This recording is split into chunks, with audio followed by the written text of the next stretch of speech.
खुदावंद के जिंदा और बबरकत और बुजुर्ग नाम में आप सबको मेरा सलाम। जैसा कि हम जानते हैं और कई खादमीन इस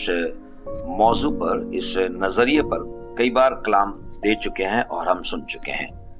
कि खुदावंद हमारा खुदा जो है उसे हम बाप कहकर पुकारते हैं और जब कुछ मांगते हैं तो बाप कहकर ही मांगते हैं। और ये हमारे खुद के लिए बहुत बड़ी, खास तौर पे मसीही कौम के लिए बहुत बड़े एजाज और फख्र की बात है। और ये फख्र जो है वो हमें खुद पर नहीं है, बल्कि ये फख्र मसीह यस्सू की वजह से है कि जिसने अपना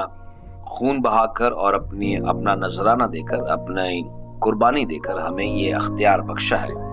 कि खुदावंद हम अपने खुदा को बाप कहकर पुकारने और बाप कहकर उसे मांगने के आज लायक ठहरे हैं। सो जब कभी आप ये बात सुनते हैं या ये कलाम आप तक पहुंचता है कि खुदावंद अपने खुदा को आप बाप कहकर पुकारें, उससे बाप कहकर उससे मांगे, तो इसके लिए आपको खुद को, अपने आप को बच्चों की तरह महसूस करना है, यानी कि फिर आपको बच्चा बनना पड़ेगा। और जब आप बच्चे बन करके बाप से मांगेंगे तो उसके लिए फिर आपको बच्चे जो होते हैं उनकी रविश पर ध्यान देना पड़ेगा कि बच्चे जब अपने बाप से मांगते हैं तो उनकी रविश क्या होती है और उनका तरीकेकार मांगने का कैसा होता है। और मसीह यस्सू ने यहाँ पर हमें इसके लिए बहुत अच्छी मिसालें जो हैं वो हमें दी हैं, जिसमें से एक जालिम काजी की मिसाल हमारे पास मौजूद है कि उसमें बताते हैं कि एक जालिम काजी था और एक बेवा औरत उसके पास हर रोज बिला नागा इंसाफ के लिए उसके दर पर जाया करती। और जालिम काजी ने कहा कि ना ही तो मैं खुदा से डरता हूं और ना ही मुझे किसी इंसान का ख्याल है या उसकी परवाह है, तो भी औरत बेसबब मुझे सताती है तो मैं इसका इंसाफ करूंगा, जबकि इंसाफ करना मेरा काम नहीं है। सो इस कहानी से आप सब वाकिफ हैं। सो यहाँ पर मेरी ये बात कहने का मकसद जो है वो ये है कि जब हम खुदावंद को बाप कह के पुकारते हैं तो फिर हमें बच्चे की रविश पर ध्यान देना है कि बच्चे जो हैं वो उस वक्त तक अपने बाप से मांगते हैं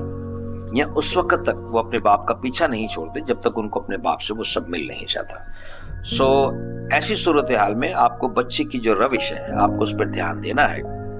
कि बच्चे जो है वो पहले प्यार से अपनी जरूरत का तकाजा करते हैं और फिर उनकी शिद्दत बढ़ती है और फिर उनका जो इख्तिताम है या उनका जो आखिर है, जब वो उनको नहीं मिल पाता तो फिर वो रोते और गिड़गिड़ाते और क्रियाजारी करते हैं। सो हमें चाहिए कि हम अपने खुदावंद खुदा से जब कुछ मांगते हैं तो उसे मांगते रहें जब तक वो हमें मिल ना जाए, और फिर हम उस खुदावंद के आगे, अपने बाप के आगे रोएं और क्रियाजारी करें और आंसू से हम उससे मांगें जो भी हमें अपनी जिंदगी में चाहिए। और ना सिर्फ मांगने के लिए हम अपने बाप के पास जाएं, हम उसे याद करें या उसके आगे सरनगू, बल्कि बेसबब और बिला नागा भी